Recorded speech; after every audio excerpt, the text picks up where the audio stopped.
गुरुर्ब्रह्मा गुरुर्विष्णु गुरुर्देवो महेश्वरा गुरु साक्षात परम ब्रह्म तस्मै श्री गुरुवे नमः। नमस्कार, मैं पुष्पेंद्र पांडे आप लोगों के सम्मुख उपस्थित हुआ हूं 2023 के गर्भ में आपकी राशि के लिए क्या क्या छुपा हुआ है ये बताने के लिए। यूँ तो आप जानते ही हैं कि ज्योतिष शास्त्र एक ऐसा अचूक शास्त्र है जिसको अगर कोई जान ले तो अपने जीवन में आने वाली कठिनाइयों को पार करने का अचूक नुस्खा सीख सकता है और उसे पार कर सकता है। देखिए, आपके प्रारब्ध को कोई नहीं बदल सकता, ना मैं बदल सकता हूँ, ना वो प्रभु बदल सकता है। लेकिन उससे कैसे बचा जा सकता है, उसे सहन करने की शक्ति कैसे आ जा सकती है, वो करने की क्षमता जो है ये ज्योतिष शास्त्र उत्पन्न करता है। तो ज़्यादा समय ना गंवाते हुए हम लोग शुरू करते हैं मेष राशि से।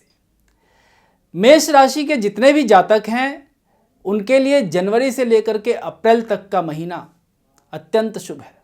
उनके पारिवारिक परिप्रेक्ष्य को देखें और पारिवारिक जीवन को देखें तो इस पारिवारिक जीवन में उनके यहाँ खुशियाँ आएंगी और वो किसी तरह का मांगलिक कार्य संपन्न कर सकते हैं। इस विषय में बस मैं एक ही बात कहूँगा कि अप्रैल से लेकर के अगस्त तक का जो समय है उसमें गुस्सा ना करें। अगर आप गुस्सा करेंगे तो बनती हुई बातें बिगड़ेंगी और घर में लड़ाई होगी, कलह होगा और आपके घर में फिर विस्फोट भी हो सकता है। इसलिए मेरी आप लोगों को एक राय है कि ये जो आपका समय है इसको अच्छे से आप यूज़ कीजिए। अब आपका आर्थिक पक्ष जानते हैं। आर्थिक पक्ष में आपकी नौकरी में आपको ट्रांसफ़र मिल सकता है, बॉस से थोड़ी अनबन भी हो सकती है और कहीं दूर आपके कार्यस्थल से आपका ट्रांसफ़र भी हो सकता है। इसलिए आप लोग अपने बोल वचन में थोड़ा सा जो है कंट्रोल करिए और कोशिश करिए कि मीठा बोलें और धीरे बोलें, क्योंकि आपकी बातें किसी को चुभ भी सकती हैं। अब हम बात करते हैं एजुकेशन में। जो छात्र और छात्राएं पढ़ रहे हैं उनके लिए खुशखबरी है, उनकी लॉटरी लगने वाली है और उनका भाग्य बिल्कुल सूर्य की तरह चमकने वाला है। उनको इस 2023 में मनचाही नौकरी मिलेगी, मनचाहे जगह वो जाएंगे, पढ़ाई लिखाई करेंगे और हर जगह सफलता आप प्राप्त कर सकते हैं। अब हम बात करते हैं स्वास्थ्य को लेकर के थोड़ा सा डामाडोल स्थिति है 2023 में। आप लोगों को थोड़ी एक्सरसाइज ज़्यादा करनी पड़ेगी। बाहर का जो तला भुना है उसको कम खाइए, क्योंकि यदि आपने अपना खान पान रहन सहन नहीं बदला तो आपको गंभीर बीमारियों का सामना करना पड़ सकता है। तो मेरी राय है आप लोगों से कि आप सूर्य की आराधना करें। मंगलवार शनिवार को हनुमान मंदिर जाएं और हनुमान जी का पाठ करें, हनुमान चालीसा पढ़ें या बजरंग बाण का भी पाठ कर सकते हैं, बजरंग बाण का भी पाठ करें और एक अष्ट धातु का श्रीयंत्र अपने घर में स्थापित करें। ये श्रीयंत्र आपका ठोस होना चाहिए और जिन जातकों को ये श्रीयंत्र नहीं मिलता है वो हमारे द्वारा भी इसे प्राप्त कर सकते हैं। अब आइए हम लोग दूसरी राशि को और चलते हैं। दूसरी राशि है वृषभ राशि। वृषभ राशि के जातक इस वर्ष अपने परिवार के लिए कोई नया कार्य कर सकते हैं। जी हाँ, इस वर्ष आप हो सकता है तो एक घर भी खरीद सकते हैं, आपको एक घर मिल सकता है। लेकिन शुरू के 3 महीने जनवरी, फरवरी और मार्च, इन 3 महीनों में आप अपने परिवार के स्त्री पक्ष को किसी प्रकार का कोई कष्ट ना पहुंचाइए। यदि आप कष्ट पहुंचाएंगे तो पूरा साल आप सिर्फ पैदल चलेंगे। पैदल चलने का अर्थ है कि हाथ में आया हुआ धन भी आपका चला जाएगा, आपका आया हुआ समय भी जो है आपसे रुष्ट हो जाएगा। तो स्त्री जाति को इस साल आपको खुश रखना है।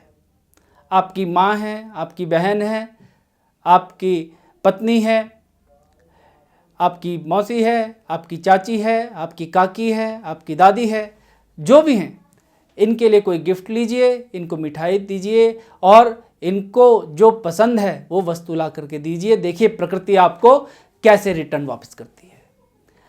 अब आपके कैरियर के बारे में बात करते हैं। जो लोग कैरियर के क्षेत्र में परेशान हैं तो परेशान मत होइए, जुलाई में आपका भाग्योदय है। जुलाई में आपको ऐसी ऐसी जगहों से लेटर्स आएंगे, ऐसी ऐसी जगहों से जॉइनिंग लेटर्स आएंगे जिसके विषय में आपने सोचा भी नहीं। बस मेहनत करिए, माँ सरस्वती की पूजा करिए, माँ दुर्गा का ध्यान करिए, माँ दुर्गा के 32 नामों का जाप निरंतर हर रोज प्रतिदिन करते रहिए। देखिए सफलता झक मार के आएगी। अब हम बात करते हैं तीसरी राशि मिथुन राशि की। मिथुन राशि के जातक थोड़ा सा संभल के रहें। मिथुन जाति के जातक थोड़ा सा संभल कर रहें।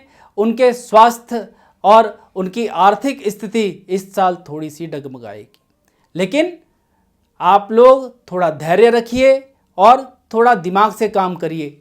इस वक्त जो है आपको घबराने की आवश्यकता नहीं है। माना ये वर्ष थोड़ा सा आपके लिए कठिन है, लेकिन आपको आपका मनचाहा फल श्री गणेश प्रदान करेंगे। वक्रतुंडाय हुम इस मंत्र का हर रोज 5 माला जाप कीजिए। देखिए सफलता कैसे दौड़ी दौड़ी आती है। आप करिए और बोलिएगा, हाँ पंडित जी आपने जो कहा वो सत्य है। अब हम बात करते हैं कर्क राशि की। कर्क राशि वालों तैयार हो जाओ, ये जीवन जो है आपसे कुछ मांग रहा है। जी हाँ, तैयारी करो आपके आने वाले भविष्य के लिए। ये वक्त जो है घर में बैठने का, सुस्त बैठने का, गुस्से में बैठने का नहीं है। आपकी मानसिक स्थिति को ये वर्ष थोड़ा सा डगमगाएगा, लेकिन उसके बाद जब अगस्त आएगा तो आप देखेंगे कि प्रकृति ने आपके लिए अपना आंचल ऐसे फैला दिया है और आपकी झोली में खुशियां भर दी है। बस थोड़ा सा इंतजार कीजिए और देखिए कैसा आपका भाग्य चमकता है। बस मेडिटेशन करिए, प्राणायाम करिए, योगा करिए, क्योंकि आपका लीवर, आपका बैकबोन और आपकी मानसिक स्थिति, ये तीनों जो है वो डगमगाने वाली है। तो इसके लिए जो है आप योगा, प्राणायाम, मेडिटेशन ये तीनों करते रहिए। हो सके तो त्राटक भी करिए और बुद्ध के मंत्रों का जाप करिए। माँ आदिशक्ति के सहस्त्र नाम का पाठ करिए और आप देखेंगे कि किस प्रकार से कठिनाइयाँ आपकी दूर हो रही है। अब हम बात करते हैं सिंह राशि की। सिंह राशि के जातकों आपको क्रोध नहीं करना है। इस वर्ष अगर आपने क्रोध किया तो सोच लीजिए कि अपने समय से आप 5 साल पीछे चले जाएंगे। आपके घर गृहस्थी और आपके आने वाले समय के लिए आपका क्रोध बहुत ही एक पॉइजन है, पॉइजन। इस पॉइजन से बचिए और अपने अहंकार को, अपने क्रोध को तिलांजलि दीजिए। माँ गंगा के चरणों में जाइए, हर अमावस्या को वहाँ स्नान कीजिए। देखिए कैसे पितरों की शांतिपूर्ण वर्षा, उनके आशीर्वाद की वर्षा आपके ऊपर होती है और आपके बिगड़ते हुए काम भी बनते चले जाएंगे। यदि आपने इस अमावस स्नान के उपाय को कर लिया तो आप देखेंगे इस वर्ष नवंबर या अक्टूबर, इन 2 महीनों में आपके घर का भी योग है। आप कोई घर भी ले सकते हैं, प्रॉपर्टी भी ले सकते हैं और आपके बनते हुए काम अच्छे से बनेंगे। जिसमें रुकावट, विघ्न, बाधाएं आ रही हैं वो आपके नहीं आ पाएंगी, वो दूर हो जाएंगी और आप प्रगति के पथ पर चलते हुए चले जाएंगे। सूर्य की उपासना कीजिए, सूर्य के मंत्रों का जाप कीजिए और यदि बीमारी बहुत घेर ले तो आदित्य हृदय स्तोत्र का सूर्य को देखते हुए पाठ कीजिए। सूर्य को देखने का समय सूर्य उदय से उसके 10 मिनट तक रहता है, ये नहीं 10 मिनट के बाद देखना है। सूर्य उदय जब भी हो पंचांग में देखिए और उसके 10 मिनट तक उसका ऐसे देखते हुए उसका आदित्य हृदय स्तोत्र का पाठ करते रहिए। देखिए रोग अपने आप भाग जाएगा। कन्या राशि। कन्या राशि वाले जातकों आपके लिए खुशखबरी है, आपकी लॉटरी लगने वाली है। जी हाँ, भाग्य जो है आपको ऐसा सब कुछ देने वाला है जिसके बारे में आपने सोचा नहीं। जिसका स्वप्न आपने 2022 में देखा वो 2023 में पूरा होने वाला है और आप लोग देखेंगे कि कैसे आपके सपने पूरे हो रहे हैं। जो लोग आपसे मुंह मोड़ते थे वो लोग आपके पैरों में आके गिरेंगे। जो लोग आपके नाम को लेना पसंद नहीं करते थे वो लोग आपके नाम का गुणगान करेंगे। ये 2023 सिर्फ और सिर्फ कन्या राशि आपके लिए है। आप लोग निडर बनिए और आगे बढ़िए, अपने कर्तव्य पथ पर आगे चलिए और देखिए प्रकृति आपको बहुत कुछ देगी। भगवान भोलेनाथ के सहस्त्र नाम का जाप करिए, उनकी पूजा अर्चना कीजिए, उनके नामों का जाप कीजिए। घर में जब भी शिववास हो तो भगवान शिव का पूजन कराइए, अभिषेक कराइए। देखिए माता महालक्ष्मी, महाराज शिव और उनके साथ विष्णु भगवान का आशीर्वाद आपको प्राप्त होगा। तुला राशि। तुला राशि के जातकों, आपको भटकते भटकते कई साल बीत गए, लेकिन अभी तक आपको कामयाबी नहीं मिली। मिलती भी है तो कोई ना कोई रुकावट आ जाती है। कहीं से कोई पैसा आता है तो वो फंस जाता है, कहीं से कोई काम बनने वाला आता है तो वो रुकावट हो जाती है। तो इसका सबसे बड़ा रीज़न ये है कि तुला राशि के जातक जो है वो जल्दबाजी बहुत करते हैं, बोलते बहुत हैं। अपने बोलने पे थोड़ा सा अंकुश लगाइए, जल्दबाजी से मत काम कीजिए और हो सके तो अपने माता पिता की सेवा कीजिए। अपने माता पिता को किसी तीर्थ स्थान पर ले जाइए, वहाँ पर उनकी सेवा कीजिए और उनसे आशीर्वाद प्राप्त कीजिए। जिसके माता पिता नहीं हैं वो किसी तीर्थ स्थान पर जा कर के और अपने माता पिता के निमित्त श्राद्ध कर्म कीजिए, उनकी शांति के लिए दान दक्षिणा करिए, भंडारा करिए, अन्न बांटिए। लेकिन जब तक आप लोग अपने पितरों को शांत नहीं करेंगे तब तक आपके आगे बढ़ने की संभावना बहुत ही नगण्य है। इसलिए भगवान विष्णु का सहस्त्र नाम का पाठ कीजिए और अपने पूर्वजों को जो है तिलांजलि देते रहिए। भगवान शिव आपका कल्याण करे। वृश्चिक राशि के जातक कृपया ध्यान से सुने। आपका क्रोध आपका काल बन सकता है, आपकी जल्दबाजी आपका एक्सीडेंट कर सकती है और यदि आप अपने जल्दबाजी से, अपने क्रोध से नहीं बच पाए तो जान लीजिए ये 2023 हो सकेगा तो आप लोगों को कहीं बर्बाद ना कर दे। इसलिए मेरा आपसे अनुरोध है कि अपने क्रोध को और अपनी जल्दबाजी को एक कोने में रख दीजिए और भगवान शिव का, महाकाल का ध्यान करते रहिए। भैरव बाबा की पूजा करिए, मंगलवार को प्रसाद बांटिए और हनुमान जी के चरणों में सुंदरकांड का पाठ करिए या करवाइए। अगर करेंगे तो ज़्यादा उचित है, नहीं कर सकते तो करवा सकते हैं, करवा लीजिए। लेकिन ये ध्यान रखिएगा कि ये वर्ष आपके आर्थिक पक्ष के लिए, पारिवारिक पक्ष के लिए, आपके स्वास्थ्य के पक्ष के लिए ज़्यादा अच्छा फल नहीं दे रहा है। इसलिए मैं आपसे बोलता हूँ कि आप केवल और केवल भगवान के शरण में जाइए, वही आपके इस समय को बदल सकते हैं। अब बात करते हैं धनु राशि। धनु राशि के जातकों ध्यान से सुनो। आपका ये बड़बोलापन और आपका ये कच्चा पेट आपको कहीं डुबो ना दे, आपकी कहीं मटिया पलीत ना कर दे। तो ध्यान रखिएगा, कहीं पर भी किसी से कही हुई बात किसी को ना बताएं। यदि आपने ऐसा किया तो आप ही अपनी बातों में फंस जाएंगे। इसलिए आप बातों को पचाना सीखिए। आप कड़वा बोलना छोड़ दीजिए, मीठा बोलिए। कोई भी किसी के बारे में कुछ भी कह रहा हो उसको किसी भी प्रकार से तीसरे आदमी के पास मत बोलिए। श्री विष्णु जी भगवान का पूजन करिए और हो सके तो शिव मंदिर में जाइए और शिव मंदिर में जाकर के गन्ने के रस से, शहद से और घी से भगवान शिव का अभिषेक कीजिए।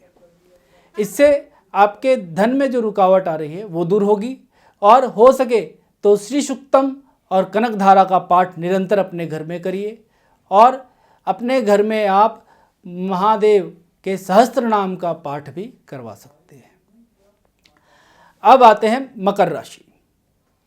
मकर राशि के जातकों इस साल आपको विदेशों से कोई बड़ा धन मिल सकता है। इस साल आपका कोई रुका हुआ कार्य पूर्ण हो सकता है और भगवान जो है माता महालक्ष्मी आप पर विशेष कृपा कर रही है। आपका कोई रुका हुआ कार्य, रुका हुआ प्रोजेक्ट, रुका हुआ धन आपको पुनः प्राप्त हो सकता है। ऐसा भी हो सकता है कि बहुत वक्त से आप जिस केस को, जिस प्रॉपर्टी को पाना चाहते हैं वो आपके पक्ष में आ जाए। इसके लिए आपको ज़्यादा कुछ नहीं करना, आपको सिर्फ और सिर्फ माता सरस्वती की प्रार्थना करनी है। माता सरस्वती के मंत्रों का इस वर्ष जाप करते रहिए। देखिए आपके शत्रु भी आपके पक्ष में हो जाएंगे और आपके रुके हुए काम, बिगड़े हुए काम आपको पुनः प्राप्त हो जाएंगे। अब बात करते हैं कुंभ राशि। कुंभ राशि के जातकों, आपके लिए ये वर्ष थोड़ा सा डांवाडोल स्थिति कर रही है। कभी भी जो है अपने पूर्वजों की जो प्रॉपर्टी है उसको बेचने का प्रयत्न ना करें, उसको आगे बढ़ाने की कोशिश करें, क्योंकि जैसे ही आप अपने पूर्वजों के प्रॉपर्टी को बेचेंगे आपको दोष लगेगा, पितृदोष होगा, पितृ के ऋणी हो जाएंगे। इसलिए ये कार्य ना करें। आप लोगों के जो छात्र हैं उन छात्रों को विशेष मेहनत करनी है पढ़ाई लिखाई में, इधर उधर घूमना नहीं है, क्योंकि अगर वो पढ़ाई ढंग से नहीं करेंगे तो मार्क्स भी उनके अच्छे नहीं आ पाएंगे। इस बार किस्मत उनका थोड़ा ज़्यादा साथ नहीं देते हुए दिख रही है। इसलिए मेरा अनुरोध है कि आप लोग ज़्यादा मन लगा के तल्लीन होकर के माता महासरस्वती के अष्ट धातु के यंत्र की स्थापना करके आप पढ़ाई को करिए और उनके मंत्रों का जाप करिए। कुंभ राशि। कुंभ राशि के जातकों, इस बार आपको ज़्यादा मेहनत करने की आवश्यकता है। आपके कार्य क्षेत्र में भी, पढ़ाई लिखाई में भी, स्वास्थ्य के लिए भी, और हर प्रकार से आपको एनर्जेटिक बन के ही रहना पड़ेगा। यदि आप एनर्जेटिक नहीं रहेंगे तो दूसरा कोई आपका फ़ायदा उठा करके ले जाएगा और आप सिर्फ देखते रह जाएंगे। किसी पर भी आंख बंद करके विश्वास मत कीजिए। जिस पर आप ज़्यादा विश्वास कर रहे हैं हो सकता है वही आपके पीठ पर छुरा घोंप रहा हो, तो सावधान हो जाइए। हो सकता है आपके साथ में ही जो काम करता है वो आपको धक्का दे करके नीचे गिरा दे। सावधान होइए। हनुमान जी का और शनिदेव का पूजन करिए, उनके मंत्रों का जाप करिए। हो सके तो घर में अखंड रामायण का पाठ करवाइए, जिससे श्री राम जी की कृपा आप पर हो, हनुमान जी की कृपा आप पर हो और आने वाला संकट टल जाए। अब आते हैं मीन राशि। मीन राशि के जातकों, इस वर्ष आपको बाहर के देशों से बहुत अच्छी अपॉर्चुनिटी आने वाली है। हो सकता है अभी आपको जॉब के सिलसिले में बाहर जाना पड़े, पढ़ाई के सिलसिले में बाहर जाना पड़े, और हो सकता है कि आप लोगों को इस बार बहुत ही कहीं अच्छी जगह से एक अपॉर्चुनिटी मिले जॉब की, या अपॉर्चुनिटी मिले अपने व्यापार की। अगर व्यापार की अपॉर्चुनिटी इस वक्त मिलती है तो व्यापार में आंख बंद करके कूद जाइए और माता महालक्ष्मी के मंत्रों का जाप करते करते श्री सूक्त का जाप करिए। देखिए सफलता आपके कदम चूमेगी। इसी के साथ मैं आप लोगों से विदा लेता हूं। अगली बार फिर दोबारा प्रस्तुत होऊंगा कुछ नई जानकारियों के लिए। नमस्कार।